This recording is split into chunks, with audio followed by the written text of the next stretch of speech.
여러분 안녕하세요. 7월 1일 여의도 펀드매니저TV 금일 시장 전망 및 투자 전략 시작하도록 하겠습니다.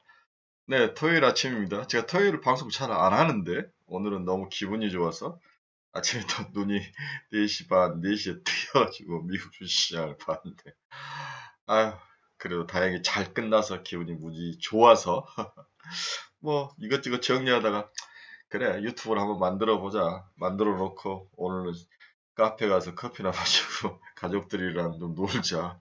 그래서 아침부터 작업을 했는데 뭐 여러 가지를 하다 보니까 이제 제 자신도 공부가 되고 굉장히 히팅 업이 되는 것 같습니다. 멋진 반등, 멋진 반등. 그리고 서머랠리는 지속된다. 이게 이제 제가 말하고자 하는 큰 핵심이죠. 네.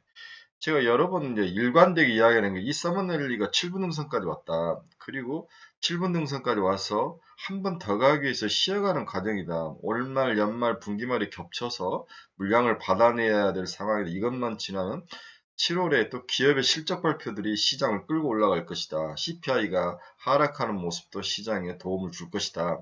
그래서 서머널리는 8월까지 가고 9월 이후에 찬바람 났을 때 좀 줄이자. 이게 이제 일관된 저의 모습이었죠. 이런 부분에 대해서 많은 사람들이 뭐 시장이 끝난 게 아니냐, 줄여야 되는 거 아니냐, 걱정과 두려움과 제 말을 잘 믿지 않으셨는데 믿으셔야 합니다.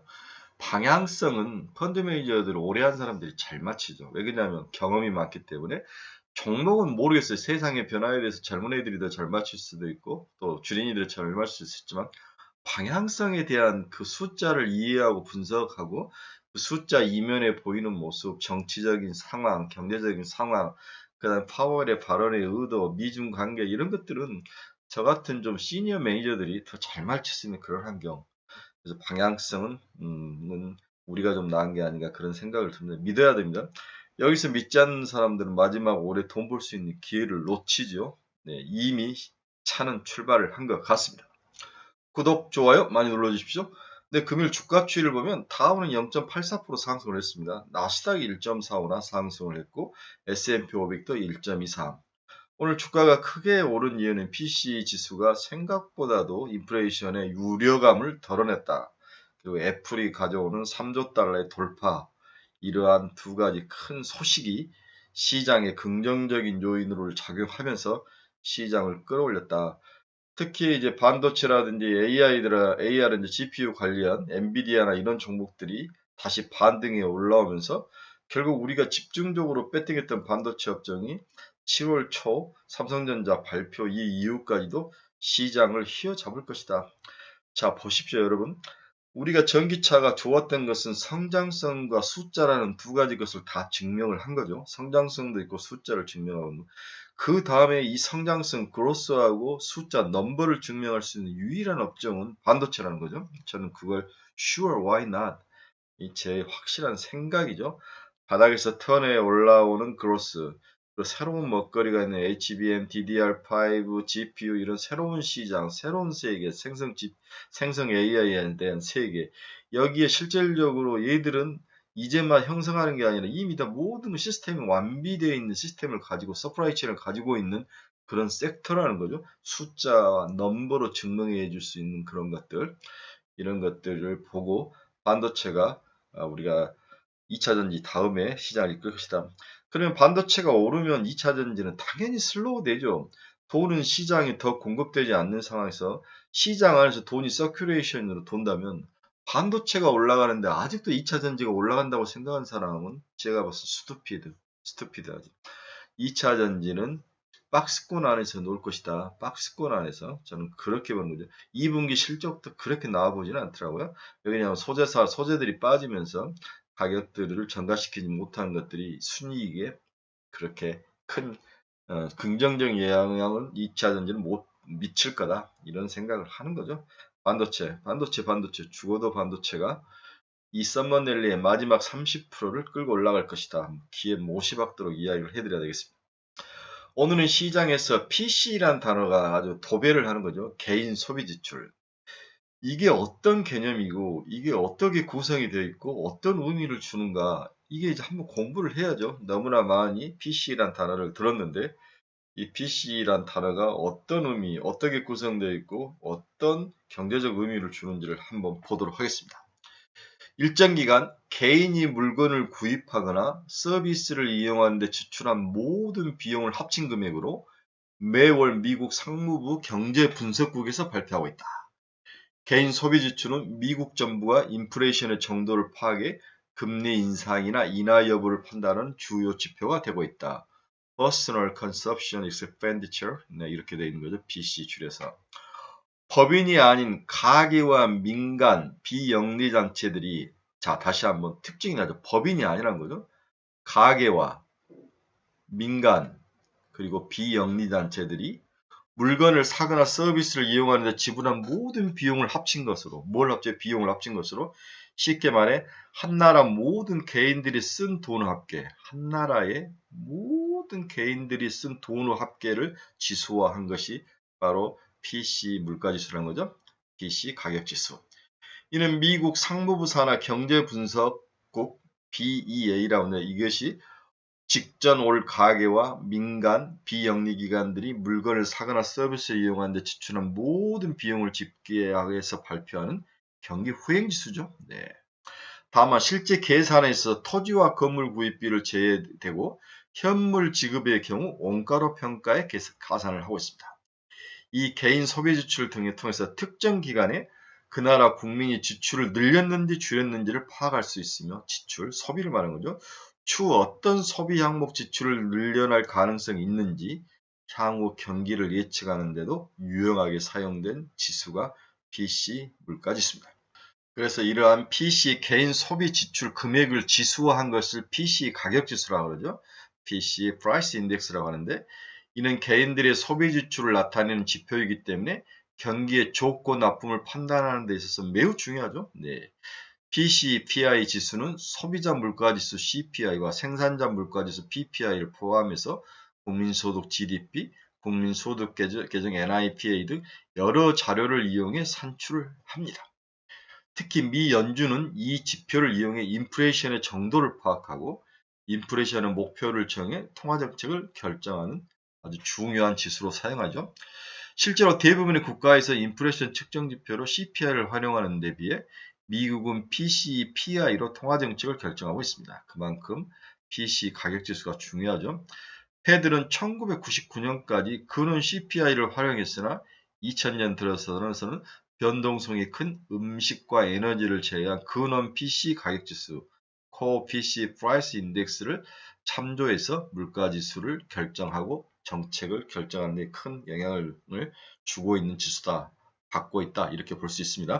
그래서 CPI의 차이점은 뭐냐? CPI가 가계의 직접 지출 품목을 중심으로 산출된다면 PC는 가계의 직감적 품목을 모두 포함하죠. CPI는 직접 지출 품목만을 포함을 하고 몇 개 정해서, 그러나 PC 지수는 가계의 직접뿐만 아니라 간접적인 품목도 모두 포함한 지수이다. 그러니까 CPI보다는 PC가 훨씬 더 정확하고 미국 국민들의 물가에 대한 생각과 수준을 결정을 하고 판단하는 데 도움이 된다는 거죠. 또 CPI를 구속 품목과 서비스가 2년마다 조정되는 반면, 네, CPI는 2년마다 조정되는 반면 PC 경우 분기마다 조정해 소비 패턴을 보다 신속하게 반영을 한다. 아, 그렇죠. 그러니까 PC 가격 지수를 왜 패드가 중시하는지를 알 수 있죠. 6개월마다 분기 조정을 해서 소비자들의 패턴을 분석을 한다는 거죠. 아울러 CPI는 도시의 소비자가 직접 구매한 상품과 서비스만을 포함하죠. 아, 이건 또 전 국민이 아니라 도시에 사는 사람들만 포함하는 CPI는, PC 가격지수는 미국 전역의 모든 가구를 다룬다. 아, 이런 차이점이 있네요. CPI와 PC 가격지수의 차이점이죠. 결국 PC가 CPI보다 훨씬 큰 개념, 실질적인 미국 전체 국민들의 소비와 지출에 대해서 분석을 하는 지수이다. 이런 의미를 가지고 있다. 이렇게 보셔야 될 것 같아요. 좋은 공부가 되셨으리라 생각을 합니다. 이런 개념적인 게 좀 필요하죠. 자, 이런 PC 지표는 총 4개의 지수를 또 발표합니다. 퍼스널 인컴 지수, 우리 개인들의 수익이 어떻게 되느냐. 그 수익 중에서 disposable personal income, 네, 처분할 수 있는 처분 소득은, 가처분 소득은 어떻게 되냐. 돈이 들어왔는데 실질적으로 쓰는 소득, 소비는 수익은 어떻게 되느냐. 그 다음에 personal consumption expenditure, 개인 소비 지출은 어떻게 되느냐. 세 개. 마지막으로 이걸 가지고 가격 지수를 매기는 이렇게 네 개의 구성으로 되어 있다. 소득도 두 개로 나누고 전체 소득과 그 전체 소득 중에서 내가 실질적으로 들어오는 내 가처분 소득, 내 실질적인 소득, 다음에 소비도 personal consumption expenditure, 소비 지출, 그 다음에 이걸 가지고 지수화하는 이 네 개의 구성 항목으로 돼 있다. 이렇게 봐야 되는 거죠. 그래서 PC가 이렇게 4개 항목 수익과 지출로 구성이 되어 있고 이것을 마지막에 인덱스화해서 사람들에게 보기 편하게 움직임 변화를 볼 수 있게 만들어놨다. 이렇게 내부 항목에 대한 이해도 필요하다. 그래서 PC 지표를 보면은 소득이 늘어났는지, 소비가 개인의 가처분 소득이 또 실질적으로 소득이 늘어난 건지, 또 소비 지출은 어떻게 된 건지, 실질적인 지출, 그리고 인덱스 전체의 모습은 YOY, QOQ, MOM 다 봐서 트렌드 추론을 보고 갑자기 많이 오르거나 갑자기 많이 빠졌을 때는 왜 그랬을까에 대한 면에서 한 번 더 들어가서 봐야 되고, 그 다음에 시장 예상과 틀리게 나왔을 때 이유는 뭘까? 더 서프라이징이 나왔을 때 또 이유는 뭘까? 이런 것들을 계속 논리적으로 추론해서 들어가서 지수를 봐야 된다는 거죠.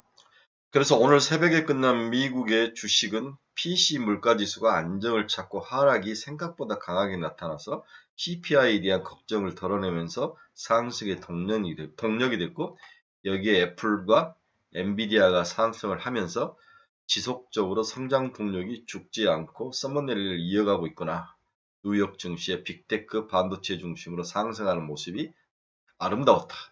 이렇게 오늘을 볼 수 있는 거죠. 올 들어서 애플은 50%를 상승했고 엔비디아는 190%나 상승을 했습니다. 마이크론은 중국 수출 규제의 악재로 2% 다시 또 하락을 했네요. 이날 뉴욕 증시는 경제 지표가 누그러지면서 기술주와 반도체주들이 상승세를 이어갔다. 개장 전 발표된 미국 5월 개인 소비지출 PCE 물가지수가 예상보다 대폭 둔화됐다는 소식도 투자 심리를 자극을 했다. 지난달 PCE 물가지수는 YY로 3.8을, 시장은 4.3을 예상을 했던 것 같은데 3.8. 그 다음에 MOM 전월비로는 0.1 오르며 올가 예상치 YY는 4.6, 전월비 0.5보다는 훨씬 더 상승률이 낮아진 거죠. 전월치 4.3, 0.4 모두 대폭 하회하는 그러한 모습을 보였다.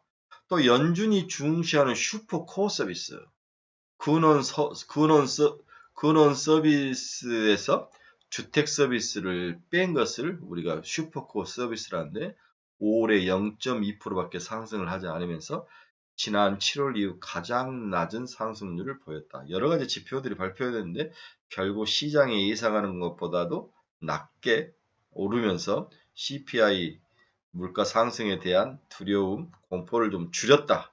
이렇게 해석을 해야 될 것 같아요. 자, YY로 3.849가 나왔죠? 지난달에는 4.3인데 이제 3%대로 빠지는 모습 YOY로 이러한 모습이 시장에서 긍정적이고 다음에 코어 PC 물가지수는 4.6, 4.6. 이건 뭐 시장에서 한 4.7 정도 예상했는데 살짝 더 낮게 나온 모습이 나왔습니다. 다음에 PC MOM은 0.1밖에 상승이 안 됐죠. 지난달에 0.4였고 시장도 한 0.3 정도 예상을 했던 것 같은데 0.1밖에 상승을 하지 않으면서 물가가 생각보다도 이제 안정을 찾아가고 하락률에 가속이 붙기 시작하구나 이렇게 시장을 이해를 했다는 거죠.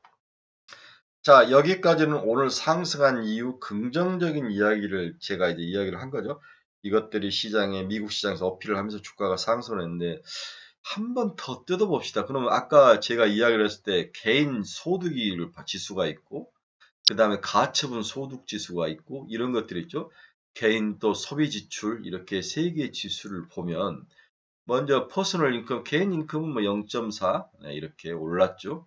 그 다음에 개인 가처분 소득도 0.4 올랐는데 이 소득이 올랐는데 소비가 0.1로 오히려 지난달에 0.6이었는데 이렇게 감소하는 모습이 나타나는 거죠.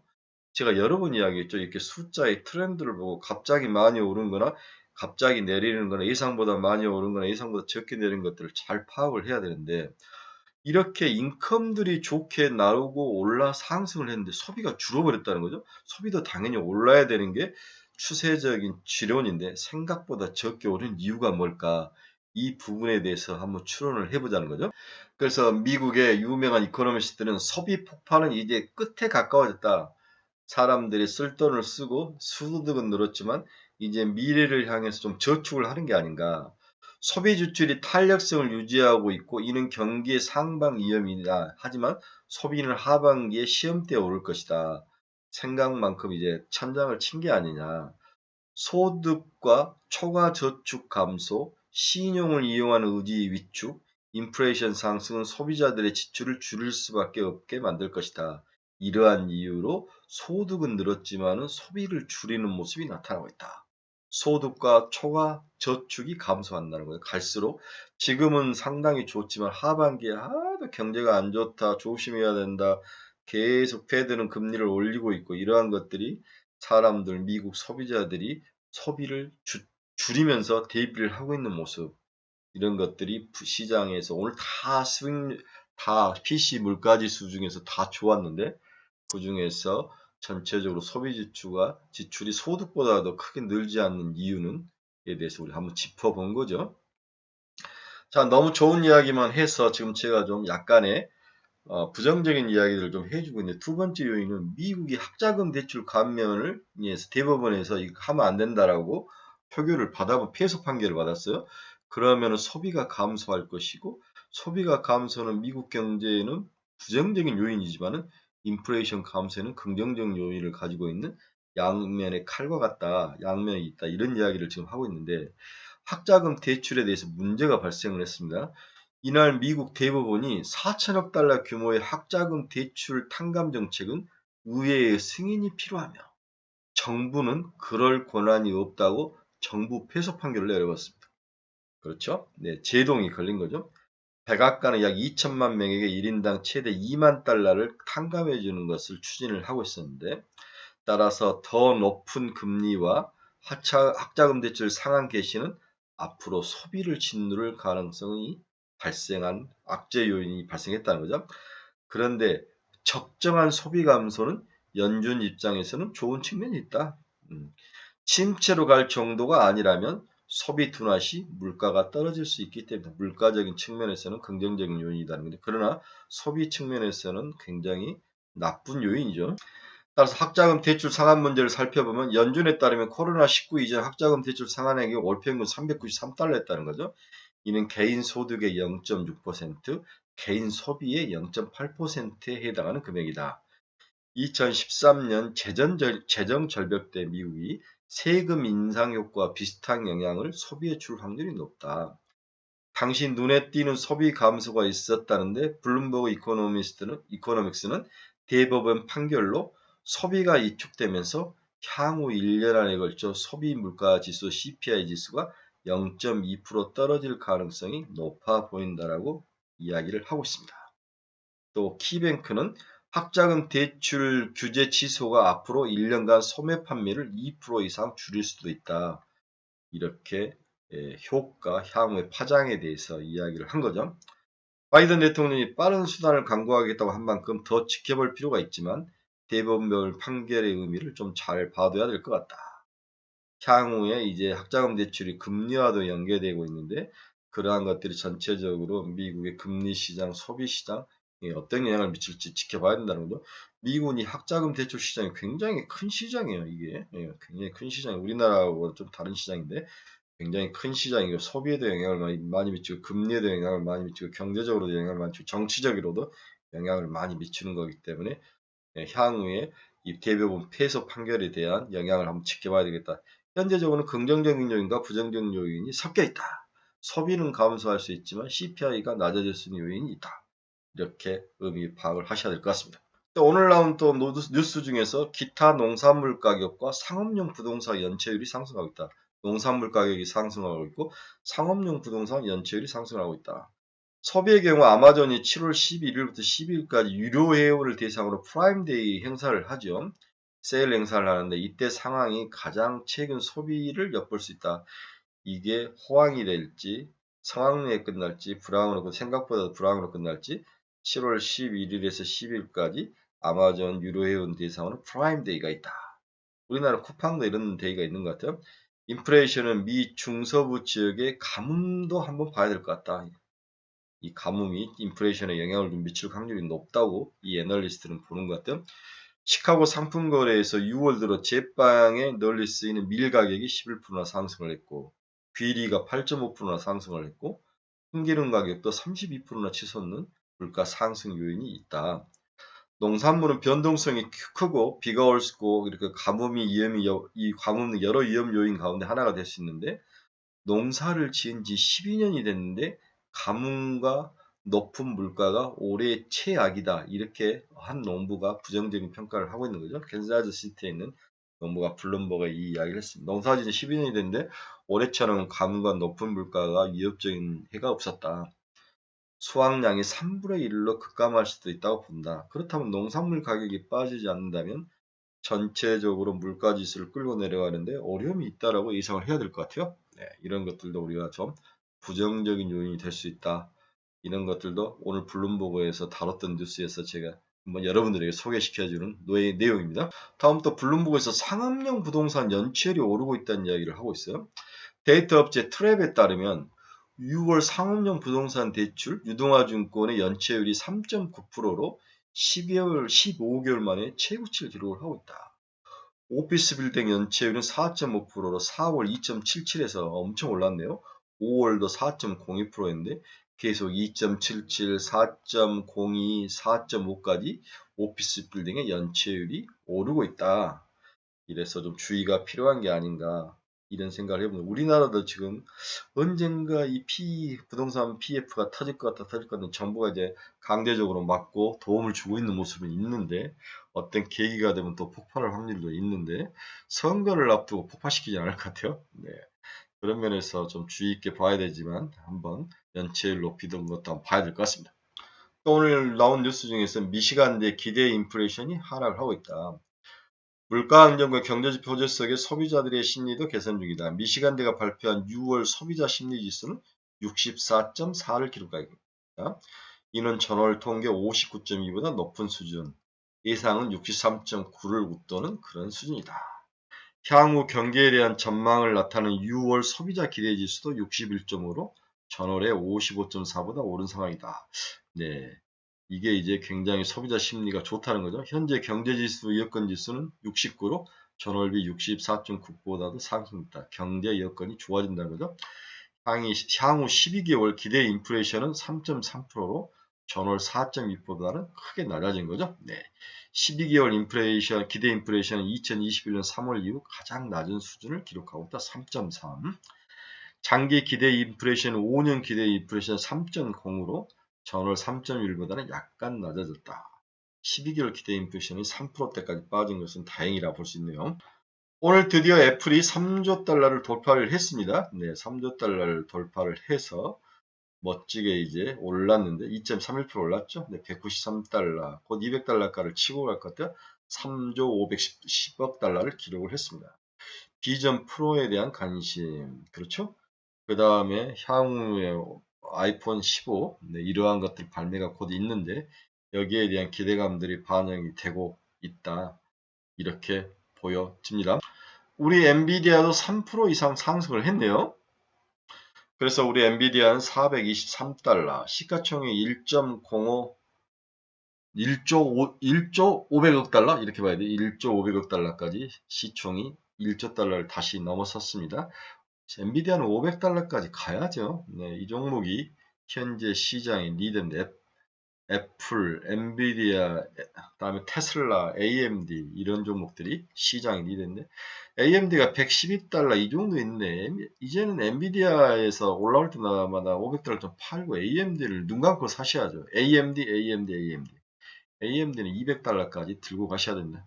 엔비디아에서 제가 여러분들에게 좋은 가이던스를 해줬듯이 AMD도 찍었다. 인텔과 AMD 두 개를 반반씩 섞는 것은 너무 좋은 전략이다. 인텔은 미국의 반도체 반격의 핵심 기업이다. 미국의 국가 소유의 기업처럼 생각을 해야 돼요. 인텔은 인텔을 통해서 미국이 반도체를 다시 뺏어오는, 그렇죠? 엔비디아는 한 분야를 하지만 인텔은 다 하잖아. 메모리, 비메모리 다 하기 때문에 인텔을 키우고 싶은 거죠. 그래서 TSMC의 70%, 80%까지 쫓아가고 삼성전자의 7, 80%, 최소 90%까지는 쫓아가는 전략. 그래서 TSMC와 한국에 의존하는 이 구도를 깨고 싶은 거죠. 그 핵심에 인텔이 있다. 국가가 키우고 육성한다는 것은 주가가 올라간다는 거죠. 그래서 제 생각은 인텔과 AMD를 반반씩 섞어서 장기 투자해라. 특히 자녀들에게 자기 노후 자금하신 분들은 AMD와 인텔 강력 추천합니다. 다음 주는 경제지표상으로는 고용에 관련된 주네. 고용이 중요하죠. 7월 5일 6월 민간고용이 나오고 6일 신규 실업시장 청구 건수, 7일 고용보고서가 나오죠. 네, 7일 고용보고서가 굉장히 중요합니다. 그 다음 노동시장을 파악할 수 있는 좋은 모습이다.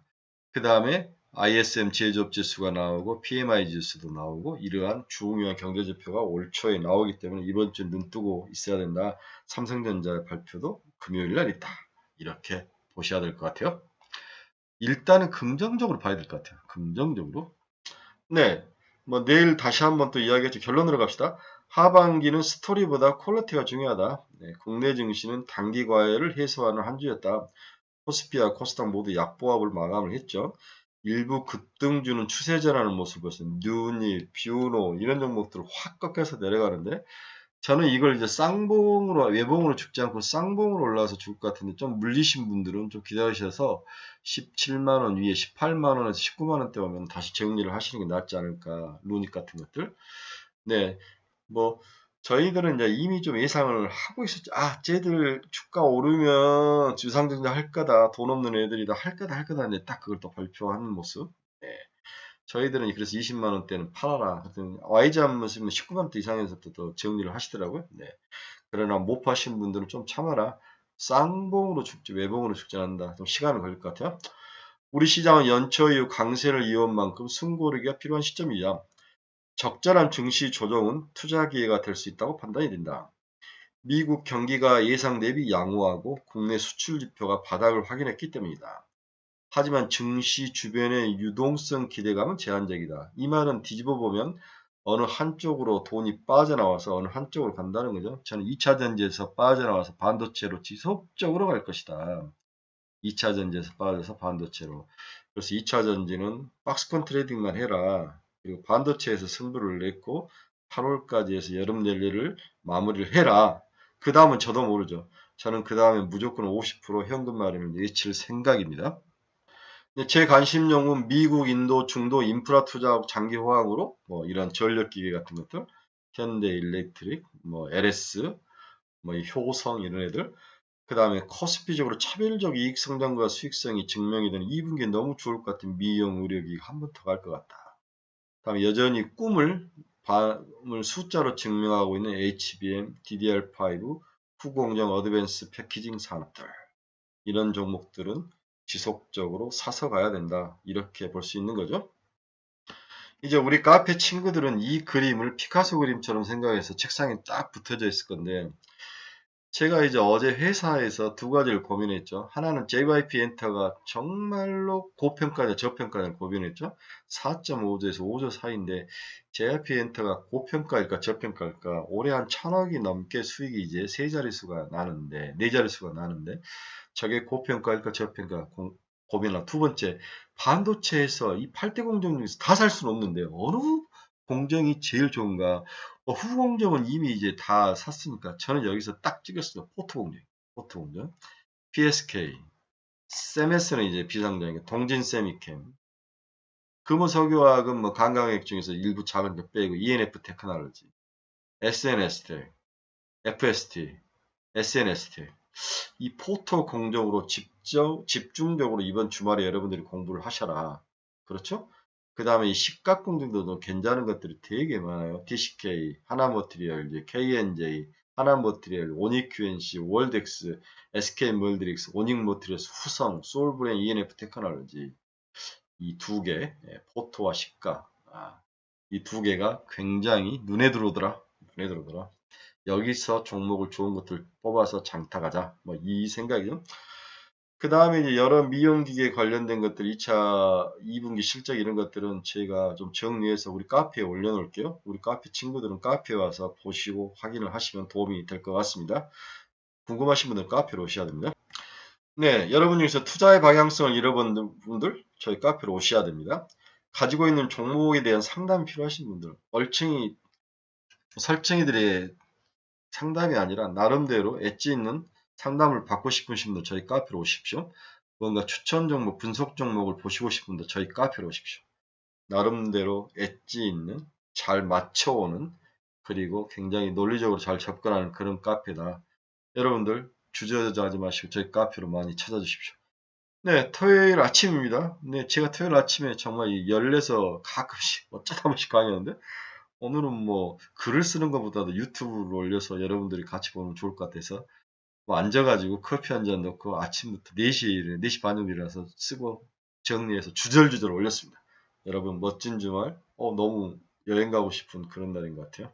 네, 가족들과 즐거운 시간, 행복한 시간, 너무 주식에 스트레스 받지 마시고 공장 일을 잃고 운동도 열심히 하는 멋진 정말 눈물 나도록 멋진 남색 치마가 어울린 색깔에 어울리는 그런 여름을 만끽하시길 바랍니다. 여러분 감사합니다. 내일 오후에 뵙겠습니다.